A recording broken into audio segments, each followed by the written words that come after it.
Muy buenos días a todos. Estamos dando inicio al comité de GSC correspondiente al 11 de diciembre de 2019. Calendario económico para la jornada. Ya iniciamos con ventas minoristas en Brasil, una expectativa para el mes de octubre, crecimiento del 3.8%. La cifra publicada superó levemente este indicador, continúa algo de la mejora del consumo de los hogares en Brasil y de alguna manera pues refrenda la idea de esta política monetaria implementada por el Banco Central, que tiene actualmente una tasa de interés en mínimos históricos del 5%. Hoy precisamente se reunirá el Banco Central de este país, que ante la contención de la inflación que está cerca del 3%, recuerden que allá el objetivo es del 4,5% y un nivel de crecimiento que está por debajo del 2%, pues tiene todo el interés de darle de alguna manera más impulso a su economía. Esta política o esta tasa de referencia en Brasil del 5 ya es la tasa más baja de la historia, por ende se sobreentiende que es una tasa expansiva y se cree que hoy pues ese recorte de 50 puntos básicos le dará un aliento adicional. Con respecto a Estados Unidos, estamos a la espera de los indicadores de inflación al consumidor. Recuerden que no son los indicadores preferidos de la Fed, porque la Fed tiene otro indicador que es el PCE, todos los precios que se consumen, no el IPC, que es una canasta básica como tal. De todas maneras, para el día de hoy el mercado está anticipando una aceleración de la inflación total del 1.8 al 2%. Ambos indicadores, el IPC y el PCE, están correlacionados en el largo plazo, es decir, que estas tendencias podrían posteriormente o de alguna manera también estarse reflejando en el indicador que prefiere la Fed. Más tarde, 10:30 de la mañana, tendremos los indicadores de inventarios de petróleo, para los cuales el mercado espera una caída de 3 millones de barriles. Sin embargo, ayer en API salió un incremento, lo hablaremos en la sección de materias primas. Hoy es el segundo día de reuniones de la Reserva Federal, no esperamos ningún tipo de anuncio nuevo, el mercado estará muy pendiente de dos elementos. Uno, la actualización de las proyecciones de todos los indicadores que se dan a conocer. Estos indicadores serán proyecciones de inflación, proyecciones de crecimiento y sobre todo proyección de la tasa de interés, lo que se conoce como el gráfico de puntos. Y también tendremos posteriormente, hacia las 2:30 de la tarde, las declaraciones del presidente de la Reserva Federal. Con el cambio de horario, entonces no vamos a tener en hora colombiana la decisión a la 1 de la tarde, sino a las 2 de la tarde, y las declaraciones del presidente de la Fed a las 2:30 de la tarde. Estas serían pues los indicadores más importantes para la jornada del día de hoy. Mientras tanto, el mercado accionario sigue como a la espera. Recuerden lo que mencionamos ayer. Algunos decían que era porque la Fed se reunía, o porque el jueves el Banco Central Europeo se reúne, o porque mañana tenemos las elecciones del Brexit, del Parlamento Británico, o porque el 15 de diciembre, este domingo, el presidente Trump podría implementar nuevos aranceles en contra de los productos chinos. Nosotros consideramos que ninguno de estos escenarios serían factores de riesgo. La apuesta más agresiva es tal vez la del día domingo, donde pues creemos que el presidente Trump no va a anunciar nuevos aranceles, o por lo menos los va a postergar, teniendo en cuenta que la información fragmentada que se ha dado a conocer es que efectivamente si hay avances en eso que se conoce como el acuerdo comercial fase 1. Ayer un funcionario chino del Ministerio de Comercio decía que efectivamente estaban haciendo avances como tal y que muy probablemente no se llegue a implementar estos nuevos aranceles.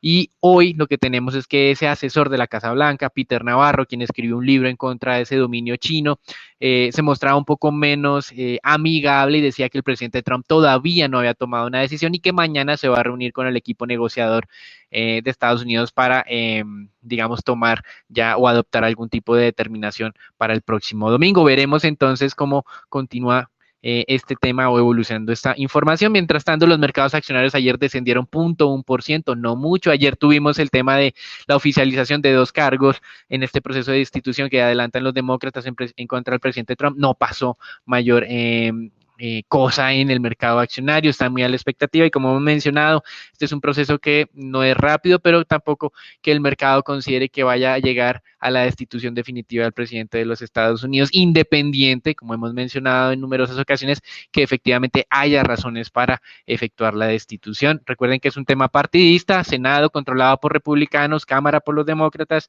y que pues digamos que aquí no se van a poner de acuerdo y sobre todo la responsabilidad va a recaer en el Senado, que es mayoría republicana.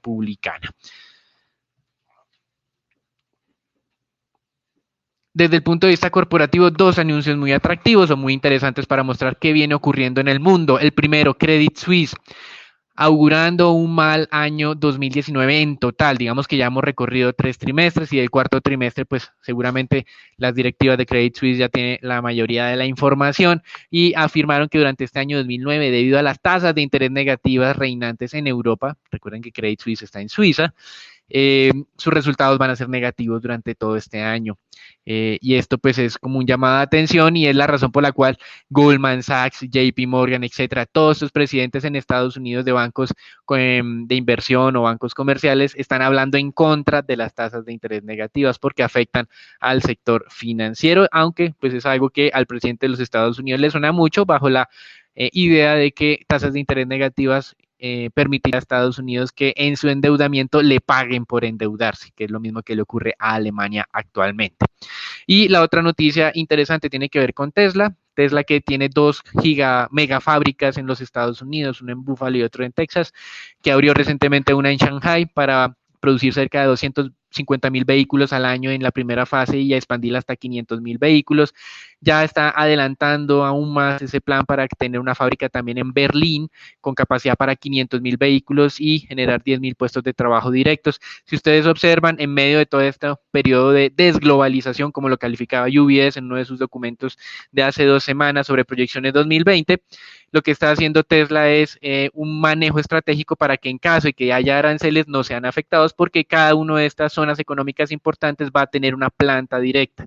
Es decir, que para el caso chino, si China le impone aranceles a Estados Unidos, los vehículos de Tesla no van a tener aranceles porque van a ser producidos directamente en China. Y si por alguna cuestión entre Estados Unidos y Europa, pues llegara a haber un escalamiento en las tensiones comerciales con imposición de aranceles, etcétera, etcétera, todo esto que hemos estado viendo, haciéndole seguimiento con temas de Boeing, del queso francés, etcétera, etcétera, pues Tesla también va a tener una fábrica en Alemania para producir esos vehículos en Europa y tampoco, o más bien, y de esta manera evitar los aranceles. Así que esto es algo interesante, estratégico que hemos estado viendo. Muy probablemente esta parte del escalamiento de las tensiones comerciales no vayan a terminar incluso con una firma del acuerdo fase 1 entre China y Estados Unidos, teniendo en cuenta que obviamente esas tensiones se van a mantener cuando surgen nuevas potencias. Con respecto al mercado de divisas, el día de hoy estamos viendo pues dos movimientos interesantes. Primero, las monedas de América Latina que ayer, luego de 8 jornadas consecutivas, habían perdido algo de valor, menos el peso colombiano.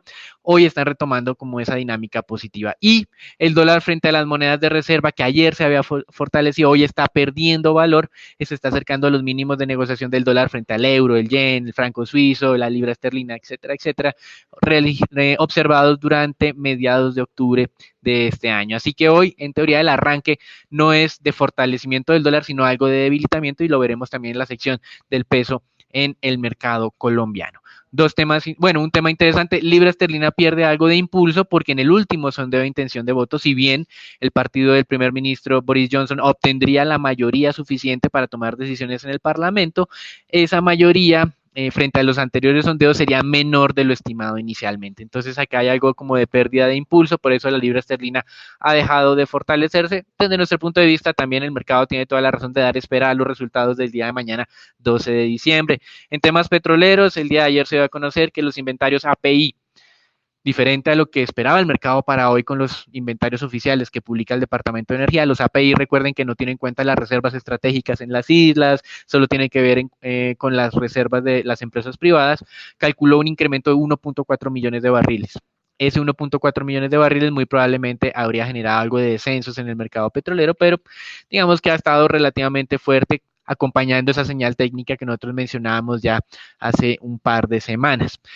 WTI se acerca a los $59, Brent se acerca a los $64, nuevos máximos recientes para cada uno. Con respecto a Aramco, hoy debutó, se valorizó 10%, fue suspendida porque la valorización máxima permitida en el mercado saudí y con esto su capitalización de mercado ya es de 1.88 trillones de dólares, casi el doble de la capitalización de mercado que tiene Apple, es la empresa en mercado de valores más grande en el mundo. Sin embargo, recuerden que solo está emitido el 1.5% de esta empresa, por lo cual las operaciones o los accionistas que tenga en esta ocasión Aramco, que muy probablemente son de Arabia Saudita en su mayoría, pues no van a tener demasiado margen de maniobra para tomar determinaciones dentro de esta compañía. Para mañana, algunos analistas de firmas locales saudíes esperan que continúe este ritmo de valorización y que lleve a Aramco a los 2 trillones de dólares en capitalización de mercado, que era uno de los objetivos que tenía el príncipe heredero Mohammed bin Salman. Con respecto a temas petroleros, también interesante, Chevron va a hacer un castigo de sus activos por 11 billones de dólares, es decir, sus activos valorados contablemente van a ser menos valiosos, no porque los esté vendiendo, sino porque la caída de los precios de gas obliga de alguna manera a hacer este reconocimiento en el valor de sus activos. Y esto es interesante, pues el gas en el mundo parece que viene cayendo de manera importante en precios durante las últimas semanas. Con respecto al tema de renta fija, el día de hoy, pues sin cambios, tesoros al 1.82. Ayer alcanzaron a subirse al 1.84. Había expectativas relativamente optimistas sobre la economía estadounidense. Hoy, obviamente, la inminencia de la reunión genera entonces expectativas sobre la actualización de los pronósticos de crecimiento y sobre todo el gráfico de puntos, y 2, de cómo va a ser el manejo de liquidez de la Reserva Federal para evitar que esa tasa repo se desalinee de la tasa de referencia. Todavía hay muchas dudas y críticas a la entidad para que explique un poco mejor qué fue lo que ocurrió en el mes de septiembre. En Brasil ya mencionamos ventas minoristas fuertes, dinamizando economía, y al mismo tiempo el mercado espera más incentivos por parte del Banco Central. Y en Argentina, la perla de la jornada fue que el nuevo ministro de Hacienda, recuerden que ayer se estaba posicionando el señor Fernández, su ministro de Hacienda, Martín Guzmán, anunciaba que iba a buscar una postergación de los pagos de deuda. Recuerden que Argentina emitió a su llegada o a su retorno a los mercados bonos con vencimiento hasta 100 años, es decir, que esta postergación de los vencimientos son de títulos un poquito más cortos, pero digamos que no es una muy buena noticia para los inversionistas, y obviamente pues esto generará efectos negativos sobre lo que pueda ser una posibilidad adicional de emisión a futuro de deuda soberana argentina. Esto es lo que pasa cuando, pues digamos, uno no sigue ciertas directrices básicas del mercado, y veremos cómo continuará sacrificando los precios de los activos de este país. Eso es todo por ahora. Los vamos a dejar con Daniela, Jairo Alonso y Raúl con la información del mercado colombiano. Recuerden, el mercado está en stand-by esperando una serie de eventos durante esta semana. Probablemente no se dinamice hasta el día lunes de la próxima semana. Sin embargo, en ese día ya el mercado colombiano perderá más liquidez de la que ya ha perdido hasta el momento. Eso es todo por ahora. Los dejamos con el reporte local. Gracias, Daniel. El día de ayer la DIAN informó que entre enero y noviembre del 2019 se alcanzó un recaudo bruto de impuestos nacionales de 147 billones, el cual comparado frente al mismo periodo de 2018 representa un crecimiento de 11.6% y un cumplimiento de la meta asignada a la entidad de 100.6%. Donde se destaca el comportamiento del recaudo por retención en la fuente a título de renta, y en segundo lugar el recaudo por concepto de tributos aduaneros. Por otra parte, el día de ayer las centrales obreros pidieron un incremento del 8% en el salario mínimo del 2020, es decir, que este se ubique en 1.000.000 de pesos, mientras que los empresarios proponen una subida del 4.5%, que el salario mínimo se quede entre cerca del 967.000 pesos, superando la estimación del Banco de la República y Fedesarrollo, que han repetido en varias ocasiones que el incremento del salario no debe superar la inflación más la productividad, el cual el DANE reveló que era de 0.21%. La próxima cita para tratar de llegar a un acuerdo va a ser el próximo viernes 13 de diciembre. Finalmente, el ministro de Hacienda, Alberto Carrasquilla, dijo que Colombia necesita urgentemente modificaciones en su sistema pensional, mantener los subsidios, pero focalizados al programa de Colombia Mayor y a los colombianos de menores ingresos, y que las personas naturales deberían tributar más. Finalizó afirmando que la ley de financiamiento ha traído buenos resultados y que la reforma tributaria que avanza en el Congreso va a ayudar a reducir la desigualdad. Esto es todo por las noticias de Colombia. Los dejamos con Raúl con el informe del mercado accionario. Gracias, Daniela. Por el lado del mercado accionario local, el índice Colcap en la jornada del día de ayer se mantuvo relativamente estable. Destacar principalmente que los bajos volúmenes de negociación siguen siendo y seguirán siendo los principales protagonistas hasta lo que queda del año. Se negociaron tan solo 80.000 millones de pesos, y el índice pasó de 1.600 se mantuvo relativamente estable contra el cierre, cayó alrededor de 3 puntos tan solo. Por el lado de la acción más negociada fue Preferencial Aval con 22.000 millones negociados, la más valorizada fue Protección con un 1,7% y lo más desvalorizado fue de Terpel con un 3,5%. El día de hoy pues, consideramos que el Colca podría dar un poco de valor respetando estos 1.600 puntos por el lado de noticias. Tenemos dos noticias. La primera viene por el lado de la regasificadora del Pacífico. La Dirección Marítima de Colombia, DIMAR, expresó su preocupación por la propuesta de esa regasificadora, lo cual siembra dudas sobre el proyecto de 660 millones de dólares. Según lo que dice como tal, la Armada dice que hay inconveniencia al trámite de la concesión de la ubicación de una terminal de la regasificación en las proximidades de las unidades militares. A su vez, la planta invadiría áreas restringidas para el uso exclusivo de la Armada y violaría las distancias mínimas de seguridad exigidas por la norma internacional que protegen contra incendios y dispersión de vapor de gas natural licuado. A su vez, el MINMINA y la UME mencionó que al momento de asociar del proyecto, observan riesgos asociados al proyecto que afectan directamente a la seguridad marítima y las operaciones del proyecto. Esto podría disipar la facilidad de la adjudicación de este proyecto. Cabe recordar que el principal interesado es TGI con Grupo Energía Bogotá con TGI, y también Promigas ha manifestado su interés recientemente. Por otra parte, Canacol anunció que fue autorizada para comprar 14 millones de acciones ordinarias aproximadamente, lo que representa cerca del 10% del flotante público de Canacol en Canadá. Como tal, el número máximo de acciones ordinarias que Canacol puede comprar en un día es de 46.189 acciones ordinarias, equivalente al 25% del volumen diario negociado en el Toronto Exchange. Por otra parte, Canacol también puede realizar una recompra de un bloque semanal, el que exceda el límite diario sujeto a las reglas prescritas. La corporación como tal cree que el precio del mercado y de sus acciones como tal no está reflejando el valor de su subyacente, lo cual considera que teniendo en cuenta que tienen caja, que es pertinente la recompra de acciones de comunes para aumentar el interés proporcional y también ventajoso para los accionistas restantes. Es decir, en pocas palabras, Canacol da un espaldarazo a las acciones y al precio en las que se ubican.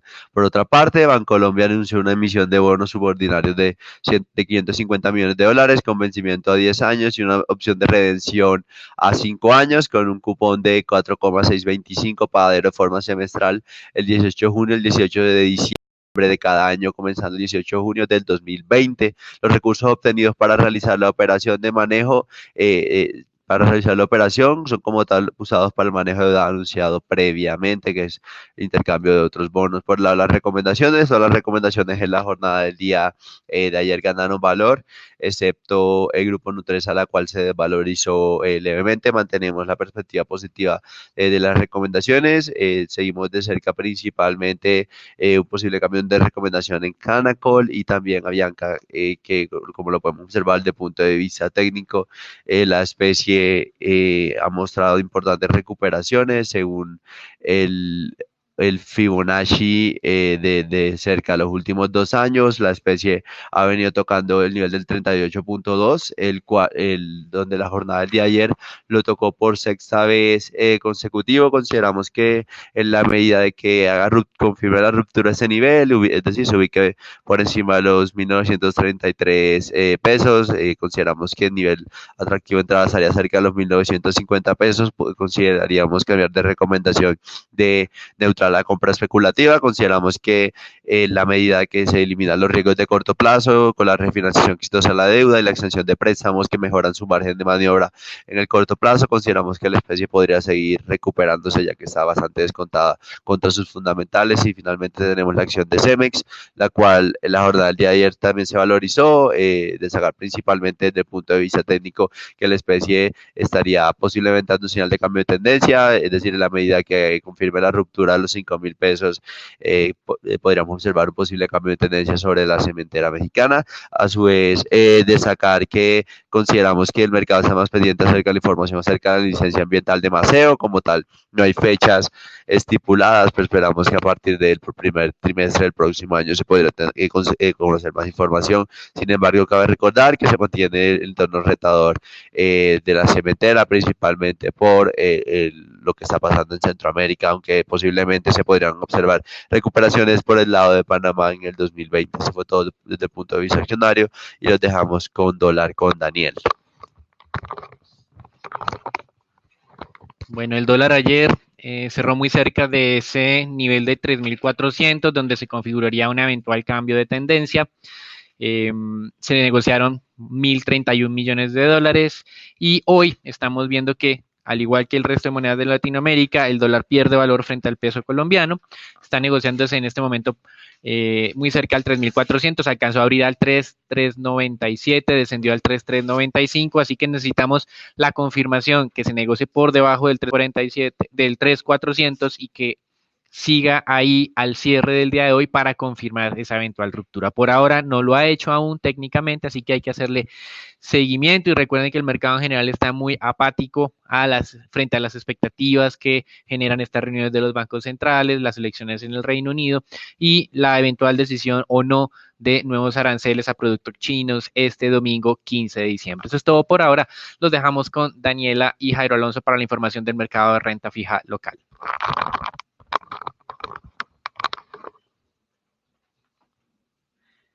Gracias, Daniel. Recordamos nuestra recomendación sobre títulos de deuda corporativa para el mes de diciembre. Para plazos entre 12 y 5 años favorecemos títulos con cupón fijo, mientras que para el corto plazo favorecemos títulos indexados a IBR con opción de diversificación en IPC.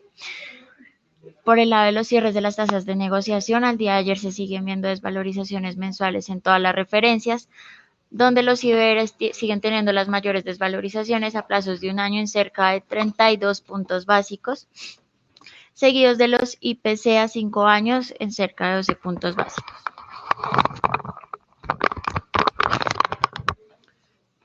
En la jornada anterior, tanto los test con vencimiento 2024 como los test 2028 presentaron desvalorizaciones y cerraron en 5.345 y 6.074 respectivamente. La curva de test en pesos se desvalorizó 1.2 básicos en promedio. Los test de NVR también presentaron desvalorizaciones de 0.64 básicos.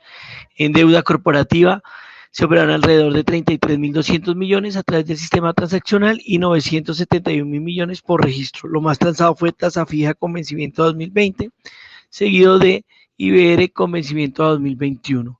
Por último, el Ministerio de Hacienda y Crédito Público colocó test de corto plazo 350.000 millones a una tasa de corte de 4.87. Eso es todo por nuestro comité del día de hoy. No olviden seguirnos en nuestras redes sociales y los esperamos mañana en un nuevo comité. Muchas gracias.